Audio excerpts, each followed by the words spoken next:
একটা, দুটো, তিনটে, চারটে, পাঁচটা, ছটা, সাতটা, আটটা। এদিকে 8টা চাকা রয়েছে আর ওই দিকেও 8টা চাকা রয়েছে। মোট 16টা চাকার ওপরে এই মন্দিরটা আছে। বেশ সুন্দর লাগছে।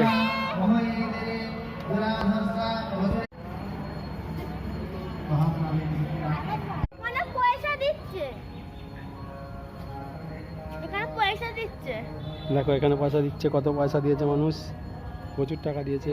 খুচরো পয়সা 5 টাকা, 10 টাকা, 2 টাকা, 1 টাকা দিয়ে দাও, দিয়ে দাও আমার থেকে। আর এই হচ্ছে মন্দিরটা। মন্দিরের পাশে আরও অনেকগুলো মন্দির রয়েছে, এদিকে এদিকে এদিকে।